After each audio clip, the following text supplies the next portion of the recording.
This is BBC One in the East. Now the news at 10 o'clock with Peter Sissons and Andrew Sinclair.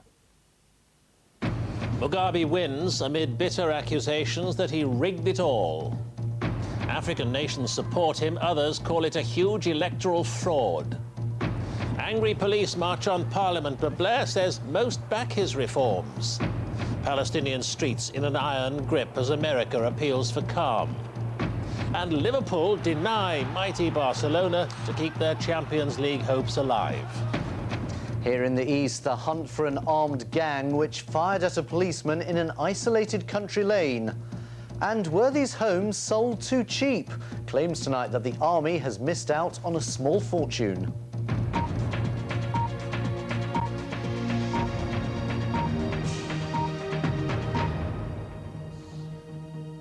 Good evening. Robert Mugabe is still president of Zimbabwe after a fifth election victory, and his troops are on the streets to deal with any complaints. His opponent described it as the biggest electoral fraud he'd ever witnessed. America, Europe, many local observers and the churches also denounced the result, but African nations generally backed it. The official count gave Robert Mugabe more than 1,600,000 votes, around 56%. The opposition candidate, Morgan Tsvangirai, polled around 1,200,000 votes, about 42%. Turnout was around 56%. BBC television correspondents are banned from Zimbabwe. Gavin Hewitt sent us this report from the border. Bands of President Mugabe's supporters spent the day doing their victory laps. They ignored the verdict of many that the election had been marked by fraud. These were the people who had accepted President Mugabe's argument that the election had been about stopping whites regaining control of the country. It seems the white people were about to take back our land to them. Now, if we have won these elections, we are very glad about that. Ministers claimed the result was a vindication of their policy of taking over white-owned farms. This election has been fought over the issue of land. We went to the people to seek their mandate for us to complete the unfinished business of the liberation war. But elsewhere, outside the opposition offices, there was seething resentment at the result. Something must be done. If it means war, people are prepared. All these people, they are prepared. Army units and riot police have been widely deployed, but there are tens of thousands of people who believe they were prevented from voting. The opposition leader today refused to accept the result. If we can call it an election, it's the biggest electoral fraud I have ever witnessed in my life.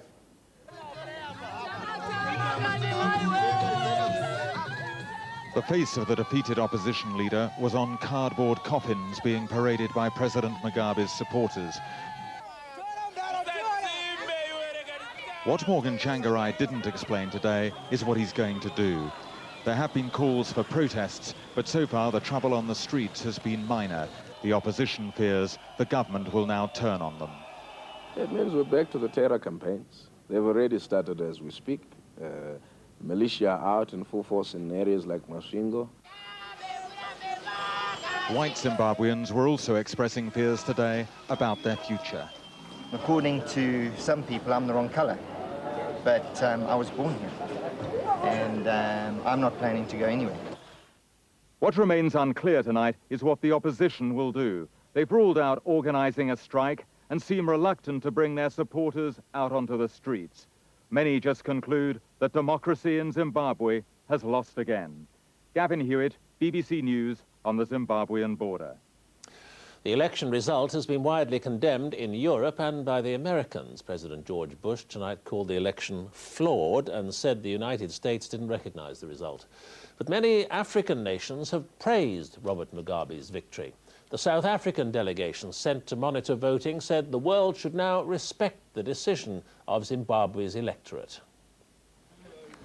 Even before last weekend's long queues of frustrated voters in Zimbabwe, countries like Britain, critical of Mr. Mugabe, were saying they doubted the election could be free and fair. His purpose, they argued, was to stay in power at all costs, so the outcome was no surprise. If President Mugabe had been fully confident of popular support, he would not have prevented voters from registering, instructed the police to break up rallies, had the leader of the opposition arrested, and reduced the number of polling stations in opposition strongholds. Other European nations have been more guarded, waiting for election observers on the ground to file their reports. But the United States declared the election fundamentally flawed. Supreme Court rulings in Zimbabwe were cast aside. The Constitution was flaunted. The independent media was persecuted. Civil society was marginalized. And the will of the people was the chief casualty. But that's not how much of black Africa sees it.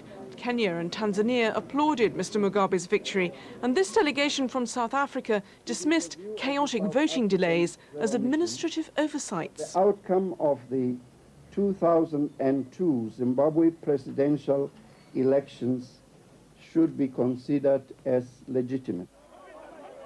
So what happens now? Inside Zimbabwe, that depends on whether there's more violence and what happens to Morgan Tsvangirai, the opposition leader. As for external pressure on Zimbabwe's future, the options look pretty limited. No doubt there'll be more international condemnation. Expect a tough statement at this week's European summit in Barcelona. Targeted sanctions from the EU and the US could be widened to include more Zimbabwe officials. And in theory, the Commonwealth could act, depending on the joint decision of the leaders of Australia, Nigeria and South Africa. But with so many African countries endorsing the election, don't expect much pressure from the Commonwealth. And now President Mugabe can boast a new 6-year mandate. Any hope he might have been quietly persuaded to step down seems more remote than ever. Bridget Kendall, BBC News. And our Africa correspondent Raggi Omar is at the Zimbabwe border now. Raggi, generally it seems that white nations don't accept this result and African ones do. Is Mr. Mugabe going to be remotely fazed by the opposition? I don't think he will be, and the fault lines are quite clearly there. I think many African countries, particularly the continental superpower, if you like, South Africa, will try and present it as not just simply a split between black African countries and white European countries and white countries within the Commonwealth for a whole host of different reasons. But I think President Mugabe, given the fact that countries like South Africa, other regional powers like Kenya, Nigeria, are on the whole, as we were hearing a minute ago, describing the poll as essentially legitimate, free and fair, using a different form of words, he will see that effectively as a green light. We've already heard the Zimbabwean Justice Minister saying that as far as he was concerned, he and his government and his leader, Robert Mugabe, interpret this as a mandate from the Zimbabwean people to continue with the question of land reform. In other words, land acquisition for landless black communities, which has caused such a massive crisis, both economically and agriculturally in Zimbabwe. Briefly, Raggi, how do you see the dangers in the weeks and months ahead? There's much speculation about economic collapse, maybe widespread civil unrest. I don't know if we're there yet at all, and much will depend, as we were hearing a minute ago, on the reaction of the opposition. But if one thing is clear, it is this, that Zimbabwe's huge plethora of problems, economic, political, social, have not been resolved at this election, and it still faces these massive problems that are going to continue and exacerbate within the months to come. Raggi Omar, thank you. And there'll be an interview with the defeated election candidate, Morgan Tsvangirai, on Newsnight on BBC Two at 10:30.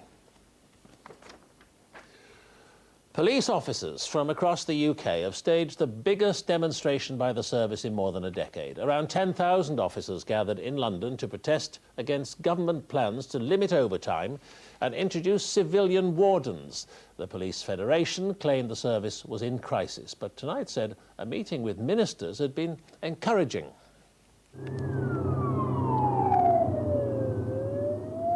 For 10 years, Police Constable Tom Goodhill has worked day in, day out, upholding law and order in David Blunkett's Sheffield constituency. This routine call to a school where a child has attacked 2 teachers. PC Goodhill boarded the coach for London today, as did thousands like him, because they feel undervalued and angry. What we're bringing today is our professionalism, our dignity and our commitment. Not for a decade have rank-and-file officers been so united or so concerned. They do want to become a modern force, but they believe a cut in overtime rates will leave them worse off, and they oppose plans to give civilian street wardens new powers to detain suspects. When somebody's doing wrong on our streets, let it be a properly trained, properly equipped, properly accountable police officer who deals with this, not a half-baked community support officer scheme. But ministers say the police must change to tackle failures in the fight against crime, though in the Commons Tony Blair was jeered. He gave one pledge, which he'd put more police on the streets. The only place he's put them on the streets is here in Westminster, getting angry about this lot. Does the Prime Minister acknowledge that he's now beginning to preside over the biggest period of public sector discontent since the winter of discontent? The Prime Minister was defensive. There are now today the highest ever number of police officers we've ever had. Since we came to office, car crime and burglary is down. It is true that street crime has gone up. It is precisely for that reason that we're introducing the measures we are. The huge turnout of protesting officers sent a clear signal that this confrontation between police and government could be prolonged. Maybe if this works out badly, maybe there'll be a stronger push for militancy within the police service. I hope it doesn't happen. I hope we treat it properly and fairly. This evening there was some optimism after PC Goodhill and others had met the Home Secretary. There was a man who generally seemed to want to listen. What is said is he thinks that perhaps he was wrong on overtime and he's going to reconsider. The numbers here show just how strongly many rank-and-file officers feel. Most are happy with the reforms, but they're not willing to compromise over the key issues of overtime and civilian wardens. Margaret Gilmore, BBC News, Westminster. And our political editor, Andrew Marr, joins me now. Andrew, the police are angry, but has David Blunkett got the measure of them? Will he get his way? He'll get his way part of the way, but the police are not like any other group of workers. That's not a social worker or a teacher standing behind me. They have an intimate connection with politicians. The Police Federation is unlike other trade unions. It can't strike, but it's more effective by far than almost any other trade union you can think of. And for at least 10 years, maybe more, politicians here at Downing Street and in the Home Office have thought that the police service has got away with hours and conditions that other groups haven't. And they've wanted some kind of confrontation or at least change. The police service have seen off Home Secretaries in the past. They saw off Kenneth Clarke, for instance. David Blunkett sees himself as a tough guy, and he's taking them on a whole range of different issues, and I think is determined to get the way he wants. All this discontent in the public service is Charles Kennedy raised the spectre of 1979. Scare talk? It's not going to be that bad, but it's certainly the case that the police are like other groups of public sector workers, teachers about to go on strike, railway workers striking and so on, because there is a big crunch between the Labour government's demand for change in the public services. The money hasn't come in, and they're going to get those changes, I believe, but it's going to be a very, very bruising 12 months or so. Andrew Marr, thank you. There'll be more deaths in the Middle East as Israel continues its biggest offensive against the Palestinians in decades. Israeli tanks and troops have tightened their grip on the West Bank town of Ramallah. Soldiers fought running battles with Palestinian gunmen. Our special correspondent Ben Brown was there. This is a battle of street fighters against the might of Israeli tanks. Ramallah is at war. The Israeli army have declared it a military zone and poured in troops. They say they're clearing out cells of suicide bombers and terrorists. But the Palestinians call it a new occupation and they're fighting back. This is a city under siege right now. The killing continues and the casualties keep on pouring into the hospitals here. This may be the Israeli army's biggest military operation in 20 years, but the Palestinians of Ramallah are determined to resist it. Sometimes it's journalists who get caught in the middle. Here, an Italian freelance photographer, Raffaele Ciriello, was machine-gunned in the stomach, apparently by an Israeli tank. So we drove nervously around Ramallah, once a busy city where suddenly there's no traffic and no people on the streets.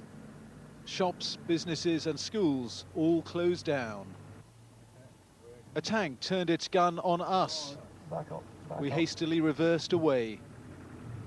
No wonder people are staying in their homes, and in case they don't get the message, Israeli police spell it out through loud hailers.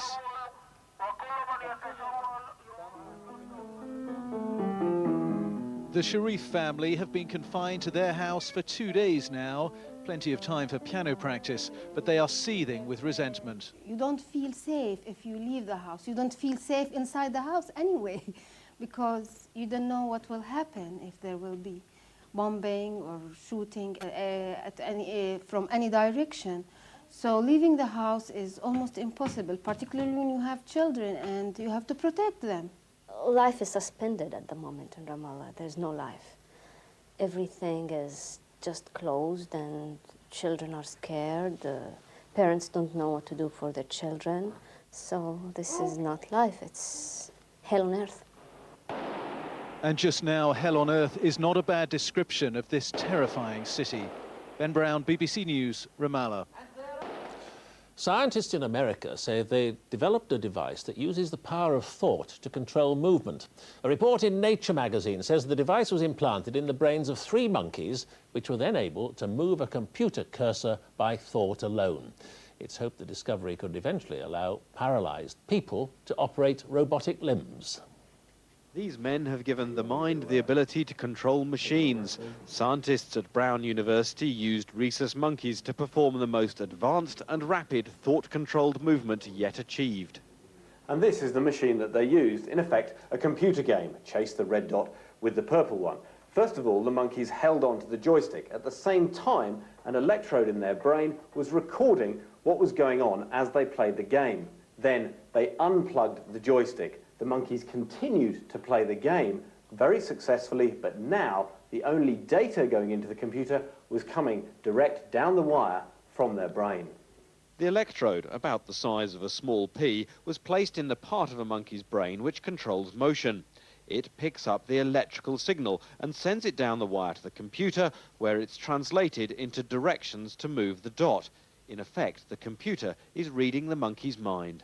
If we're able to successfully have an implant in a human and a paralyzed human, it'll be important that they can have control or produce movements just with their thoughts. For basketball and bowling after-school activities, any of you who are interested, come and get one. Rob de Blois often thinks about walking. He's now a head teacher, despite the fact that he broke his neck in a diving accident aged 15. The immediate practical aspects are that it can help someone control his environment at home or at work, or God knows what else. There are other things, I'm sure, that this could lead to. Right now, go ahead. Mind-reading machines have medical benefits, but could they lead to a future where our thoughts are not entirely our own? Tom Heap, BBC News, Providence. The government says it's looking at the case for introducing state funding for political parties. Labour's chairman, Charles Clarke, said a debate was needed because of the recent controversy about donations from big business. The issue is included in 5 discussion papers presented today as part of the process of formulating Labour's next manifesto. Thousands of people who've opted out of the state pension scheme are being advised to rejoin it. Several big pension companies have written to policyholders advising them that the top-up state pension, SERPs, could offer them a bigger income than a private one. So far, it's been a year of pensions panics, all fodder for financial magazines. Here at Money Observer magazine, they say it's not just their older readers who are worried about retirement. Our younger readers are also worried that both employers and the state seem to be passing the buck on to them about their own pension provision in the future. So why are pensions in the news? Most working people will get the basic state pension, but most people need more than that, a top-up pension. And there are 2 choices. One from the government, called SERPs, or the state second pension. The other choice is a private sector top-up. These come in many different varieties.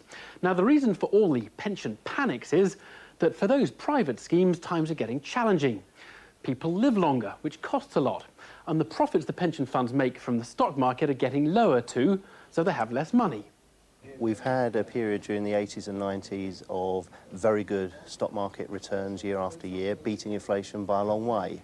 That's now started to turn round, and we can't expect a return to those kind of heady investment returns in the past.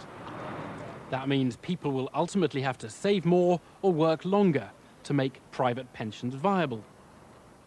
Tough times for private schemes. What about the government's top-up pension? Well, unlike private schemes, it's not dependent on the stock market. Government pension promises are paid for by tomorrow's taxpayers. So now the government scheme looks quite attractive compared to private alternatives. The government prefers us to go private and even pays us to opt out of the state second pension by putting some of our national insurance payments into a private scheme if we have one. But that bribe just isn't big enough for many people anymore. So millions might start to say, keep my money in the state scheme. And that, well, it'll be a problem for tomorrow's taxpayers. My children have never been very willing to pay me pocket money. I'm not sure if they'll be prepared to pay the taxes necessary to pay my pension in 20 years' time. Pensions, public or private, they're a messy business. Whoever runs the scheme, we all have to pay. Given the complexities, the financial magazines will have plenty to write about for some time. Evan Davis, BBC News. England's primary schools have been set tough new targets for pupils' performance in maths and English. The government says 85% of 11-year-olds should reach the levels expected for their age in both subjects by 2004. Head teachers say that's too ambitious and that the targets should be ignored. Who'd like to start us off? This is the Literacy Hour, a daily formal lesson now taught in every English primary school. There's also a Numeracy Hour. They're designed to help schools meet national targets for test results. The current targets to be met this year are for 75% success in maths and 80% in English. But last year, schools were still several percentage points below these targets. And now there are to be new ones. The government admits that these targets are very ambitious, and it's making no apology for that. But schools which have been working very hard for almost 5 years to meet the current targets aren't at all happy at the bar being raised even higher. Well, I'm surprised the government has been so stupid as to do this. Imagine, they know that if you want to encourage people to do things, you will give them targets they can reach. So they're pushing the targets out of reach, so the teachers won't reach them, so they'll feel they've failed, and even more will walk out of the profession. And how on earth is that going to help pupils? The government insists ambitious targets are necessary as an incentive to drive up standards across the board and avoid complacency. Some parents seem to agree with that. I think it gives the children something to aim for, and also gives us, the parents, something to be able to, you know, see how they're getting on. The better the children know numbers and letters and everything, the better they can be in the future, the better the whole country gets. But parents here also said targets should be discussed with teachers, not imposed on them. Mike Baker, BBC News, South London. Now with football news from the Champions League and the rest of the sport, here's Hazel Irvine. Thanks, Peter. Good evening to you. Liverpool's hopes of a quarter-final place in that Champions League are still flickering tonight after a courageous draw in Barcelona. That point earned means the English side can still qualify if they beat Roma at Anfield next week. Visiting the Nou Camp Stadium can be intimidating. Liverpool, though, showed no signs of being overawed. Steven Gerrard just failed to direct one of several opportunities in the first half. Barcelona were not making the most of the home advantage as Luis Enrique missed his chance. Even King Juan Carlos shared the disappointment. Liverpool's aggressive approach showed no sign of waning in the second half. Emil Heskey just couldn't get past the Barcelona keeper. They defended as vigorously as they attacked. There was no way through for the Spanish side.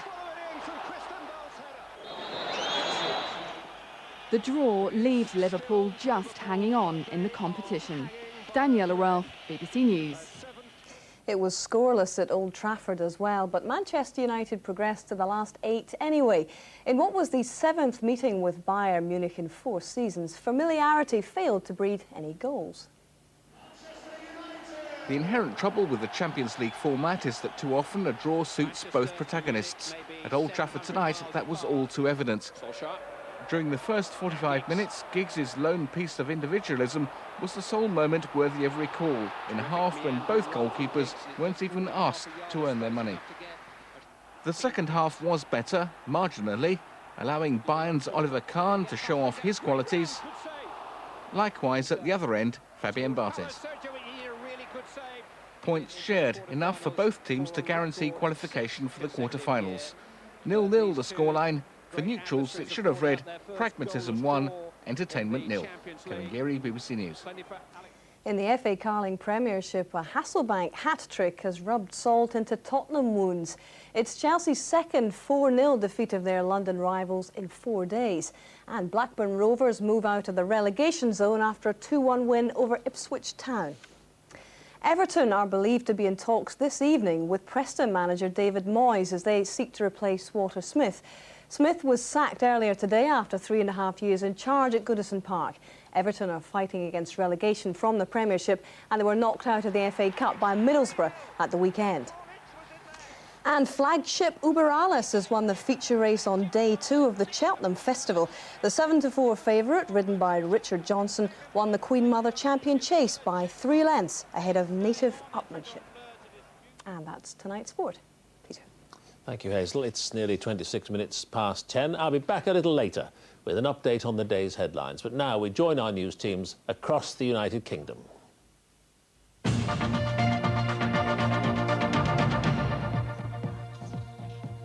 Good evening, I'm Andrew Sinclair. First tonight, the hunt for an armed gang which fired at a police officer in Suffolk. It happened in an isolated lane at Stradbrook near Diss. The officer escaped unhurt, but he was badly shaken. They were evidence today near Pear Tree Farm at Stradbrook. This is where a police officer came close to losing his life. The drama began shortly before 8:30 last night at Wilby Road in the village. An anonymous caller spotted 3 suspected car thieves in a white Citroën Saxo. 20 minutes later, a lone police officer gave chase out of the village. He followed the gang into the lane.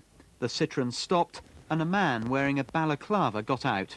He pulled out what appeared to be a sawn-off shotgun, pointed it in the general direction of the police officer, at which point he jumped back into his police vehicle for cover, heard a loud bang, raised his head, saw the smoke disappearing with the wind, and radioed for assistance. Neither the policeman nor the patrol car was hit. The gang escaped. Today, officers searched for the spent cartridge and shot. The fear that the gang could maim or kill the next time they strike. The police say, thankfully, incidences of this type are very rare, but it's left the officer involved extremely shaken. He couldn't sleep last night, and now he's taking time off work to recover from his ordeal. Richard Daniel, BBC Look East, Stradbrook. Plans have been announced for a new asylum detention centre near Stansted Airport. The Home Office is considering 3 possible sites, one at the airport itself and 2 others nearby.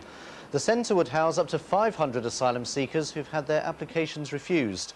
Officials from the Home Office met with local councillors for the first time today to outline the plans. There's obviously a lot of concern within the community. The Home Office will look in detail at the feasibility of these sites. They're open to suggestions of any other sites, and then there will be some public consultation before they determine which site they want to go ahead with. Detectives investigating the murder of a Suffolk pensioner have written to villagers asking for help.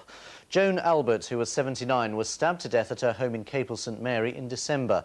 Suffolk police have sent out letters to 700 local people. A company in Great Yarmouth has started work on a giant beacon which will be lit for the Queen's Golden Jubilee celebrations. The beacon, being made by Sea-Trax, will be 15 feet high with a 30-foot high flame. It'll be lit in London on June the 3rd. An investigation by Look East has revealed that former MOD houses are being sold by the government at prices much lower than they could be. Critics say the armed services are missing out on a small fortune. They are sold as seen, often in need of a coat of paint, but always in good, solid condition. Well-built homes at a knockdown price. It's why the sales across our region have attracted queues, often weeks in advance. After all, there is serious money to be made. A colleague of mine that recently bought a property there, the same house sold 1 month later for £10,000 more. A £10,000 profit? Absolutely, yes. The homes are sold by Annington, a company backed by the Japanese investment bank Nomura. Since 1996, they've sold 11,600 MOD houses. Say a conservative estimate of 6,000 below market value means they could have raised another £69.6 million. So why are taxpayers' houses being flogged off cheap? Annington say they have such a volume of homes they have to discount them. But is that really the case? Good afternoon, Harris Brown. Could this or any high street estate agent get better value for money for the taxpayer? Yes, yes we could. I think there's many estate agents that would love the opportunity to take on that number of houses and sell them, and most certainly they would sell for many thousands of pounds more. Certainly the evidence locally would suggest that to be the case. Annington bought all 57,600 MOD homes in 1996 at £29,000 each, on average £20,000 below market value, a loss of assets to the MOD of £1.1 billion, enough to buy 46 Eurofighter aircraft, or 576 Challenger tanks, or even 2 Trident submarines. I would not doubt that in terms of selling over 2,500 properties a year, as we have done over the last 3 years per annum, that in certain circumstances we're not always going to get it right. But as far as Annington is concerned, we're very happy to be selling affordable homes to first-time buyers. The MOD has a profit share agreement with Annington, so even 6 years after the original sale, the taxpayer is still losing out. James Blatch, BBC Look East. A brand new museum has been opened at Sutton Hoo in Suffolk today. The Anglo-Saxon treasures of Sutton Hoo were originally uncovered in the late 1930s. They've now been returned to the site for the exhibition. The centrepiece of the museum is a lifelike burial chamber, complete with warrior's sword, shield and precious artefacts. The museum opens to the public tomorrow. Football and an important match for Ipswich tonight. They needed all the points they could get to escape the fear of relegation. But as you may have seen earlier, they leave Blackburn empty-handed. Brian Knight watched the match. Ipswich Town are back in trouble. Only goal difference keeps them out of the relegation zone after this defeat. A solo goal from Damien Duff and a typical Andy Cole finish gave Blackburn a 2-goal interval lead. It was one that they thoroughly deserved, but the second half was a different story. A Marcus Stewart header in the 55th minute gave Town a lifeline, but despite piling forward and having several near misses, they couldn't find an equaliser. So to the region's weather, generally cloudy tonight with a little rain in the south. Very cold, though, with a low of 3 degrees. Tomorrow will be mainly dry and cloudy. The best of any sunshine will be in the north of the region. Top temperature 8 degrees Celsius. That's 46 Fahrenheit. Now back to Peter for tonight's headlines.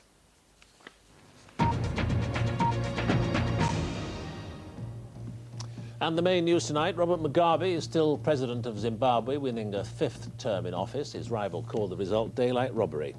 The election's been condemned in much of Europe and America, but backed by many African nations. Newsnight starting now over on BBC Two, but from the 10 o'clock news. Good night.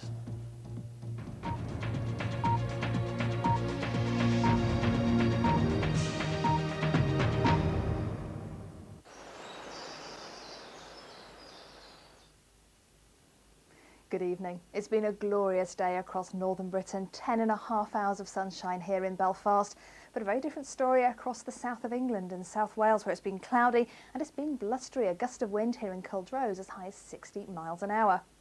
Now you can see the squeeze in the isobars here, and we're really the wrong side of this warm weather front. In Buxton today, the temperature only got to 5 degrees, whereas in Paris and Biarritz, well, the temperature got into the 20s.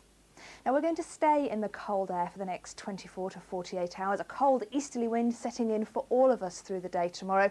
But then during the weekend, well, the wind slows down and it comes from the south. So things will start to warm up in most places. However, it looks like we could pick up another cold northerly wind towards the north of Scotland later on. And it's certainly going to be a cold night in Scotland. Temperatures dropping as low as -5 in some places, so a frost here.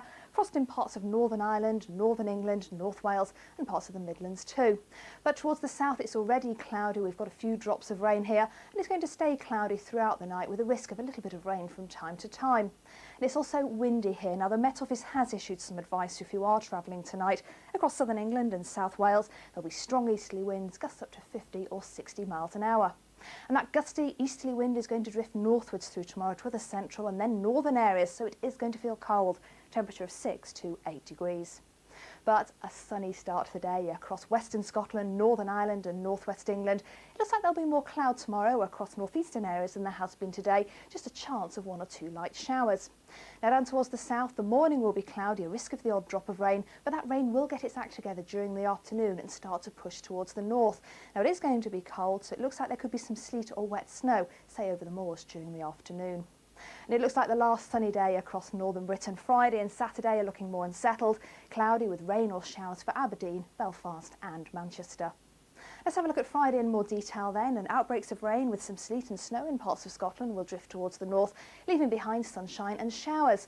And then more weather fronts will move up from the south during the weekend, so it looks like it will stay unsettled. Yes, there'll be some rain at times on Saturday in northern areas, showers or longer spells of rain towards the south. Those showers should be a little fewer and further between during Sunday. More rain to come for the north, but it will turn milder. Temperatures by then 11 to 13 degrees. Bye-bye.